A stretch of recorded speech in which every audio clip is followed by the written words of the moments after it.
Omen stories, and the sun sees Jack Cassidy come off the ocean.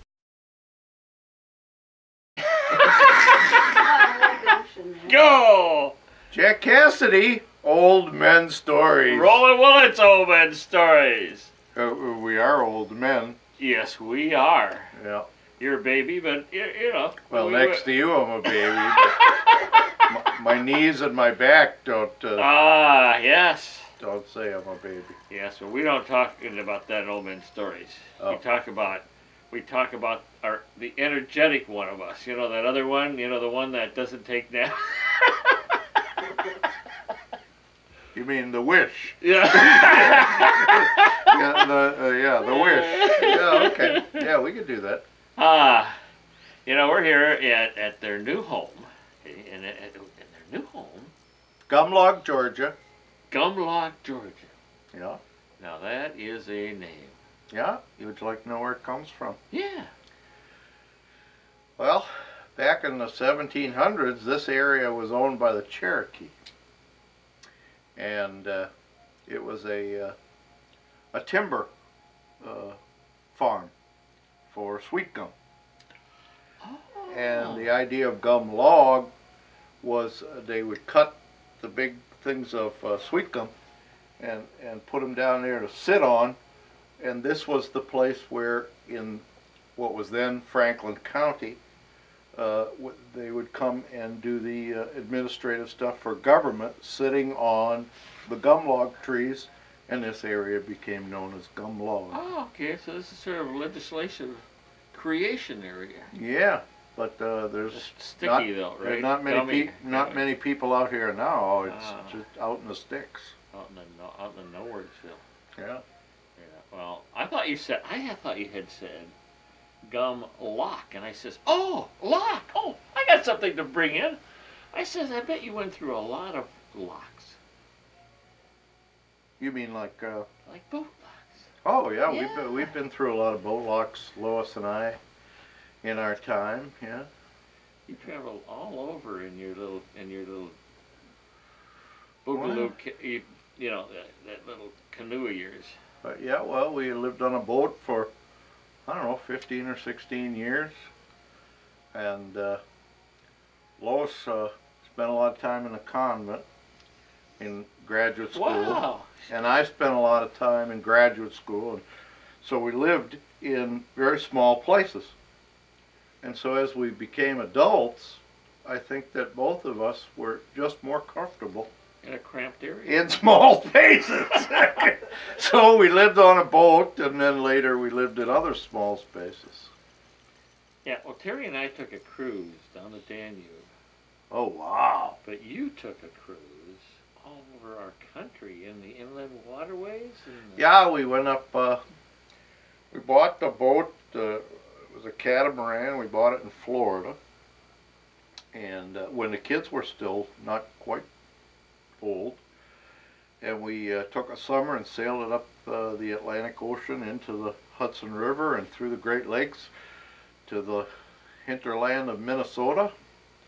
And then when the kids went off to college and left home, we came back out of the Great Lakes and went down and settled in Charleston, South Carolina. Wow. Well, tell me, I saw you in Charleston, South Carolina at the harbor, but I never saw you in your travels. And you know, and we're talking about locks. Now, when you go in these locks, you sort of go into them, and then they let the water up and down. Is that right? Well, when if you're going north, say, you go up the Hudson River, and then you enter the Mohawk River, which is part of the Erie Canal system. Right. And I don't know, there's 40 or 50 locks there, and then you cross Lake Ontario. So you got to go. You have to stop every couple of blocks. Yeah. When you talk about 40 locks in maybe a 200-mile area, you know, one of the very strange things, and I remember this to this day, to be in a sailboat, having come off the ocean, and now you're going from one lock to the next, and you're in a river and you're going uphill in a boat. You're going uphill. It feels so strange. That's weird. Well, because the river is on the side of a slope. Yeah. You know, and it just felt so strange to be going uphill in a boat. Tell That me was- about that thing we rode up over a big mountain. Well, and sometimes when you go through a lock system, you have to go from one waterway system to another. Yeah. And so there's no water between them. Oh, And so you might be going from a river to a lake. that's tough trolling. Well, there's not much fishing. You don't do a lot of fishing when you're there. But what they do is they put your boat on a railway, Oh, wow. and the railway goes up to the next or down So you've to the done next level. Yeah, we've been on several. We of were Wow. way up in the air in our boat. them. Yeah. Wow, because you Yeah. got that thing on the bottom that Well, stabilizer. What do they call that thing? The keel. The keel. Well, we didn't have a keel because we were a catamaran. Oh, okay. But on a regular sailboat, as you pointed out, it would be important to get that keel just right and then lean over to the side of the railway and be tied up so that you wouldn't fall over. Wow. Yeah, the largest lock we went up was 65 feet from the bottom to the top. Whoa. 65 feet in one lock. That was That's a pretty high lock. yeah. It's I don't remember the details, but it had some thing that it was the greatest, the highest lock in that system, In that or the highest century, yeah. lock in some geographic Wow. area. Mackinac. That was going into the Mackinac? No. Yeah, we did. Went through Sault Ste. Marie and, Sault Ste. Marie and Mackinac are two different places. oh, but we went through huge locks. Yeah, we went through the Sault Ste. Marie locks between Okay. the North Channel of the Great Lakes and Lake Superior. Well, I'm just fascinated by riding a train on a boat. Yeah. Oh, wow. It was kind of spooky. Whoa. It was a little spooky. And so you ride this train on a boat. Up a hill. Up a hill. Yeah. Train on a boat up a mountain, probably, right? No, it wasn't a mountain, but That's a big hill. it was steep enough that it made you a little uncomfortable. So you looked off the side and you saw the ground, not water. I bet. Yeah. I bet it's like, what happened to our water? Yeah. That was. It's like And we didn't know it was coming. They just got there and they just sort of pushed you, Yeah, moved you well, right in, and made yeah. you just plotted you under. You Just didn't even had know to- it was going to happen. Had to figure it out as we were going along. Wow. It was a great trip. It was a great trip. Okay. That's the dog. That's the dog. We have a dog here that's commenting. No, she's eating a Just seeing a mud wasp. dauber. Oh, okay. Ah, good. That's better than having a swallow. It's got a lot of protein. Yeah. So, on these trips, was there anything like unusual that happened? Let's Like see. you caught a fish? Oh yeah. Did you actually catch any fish when you were? Yeah, here, we would, when we were offshore in the Atlantic out in the Gulf Stream, we would, throw a lure over. You and, would? and I think we catch 2 barracudas Yeah. out there in the Gulf We had Stream. lobsters. We went diving for lobsters. Went Oh, diving. that was a different trip though.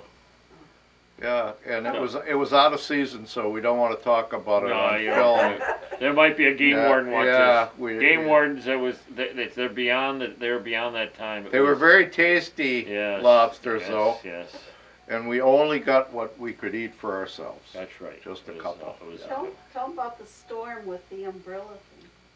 The storm with the umbrella thing. The parachute thing. Parachute thing.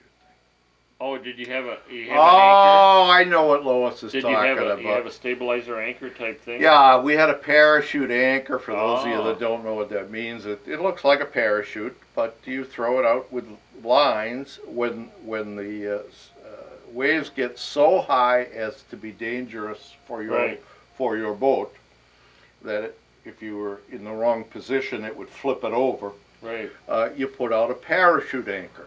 And so we had studied this, and we'd read all the books, and we got the storm. The storm came, and the waves were as high as the mast on a sailboat. And so Lois and I decided, well, we need to deploy the parachute anchor, which brings you around into the wind. Right, it drags you, so it puts the boat into the nose into the wind and the waves. So it goes out the bow. It goes. Yeah, well, you can put it either place, the bow. but we put it out the bow.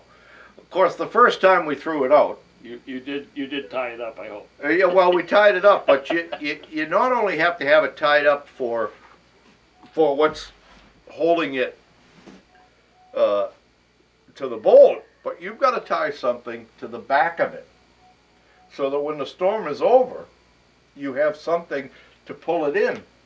You wouldn't have the strength to pull it in against the anchor. So you had to you have another rope that goes to the back of it, so that you break it down when you pull it in. Well, this rope to the back is a floating rope, polypropylene instead of nylon, and you would use that to pull it in.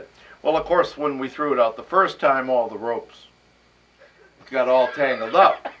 And so we spent... Of course, you waited until it was 10 feet in water before you tested it. We read all the books, we'd read the books. Of course, you knew it. And so then it took us about an hour to get the darn thing back on board and get all the ropes untangled. And when it finally did go out, it worked.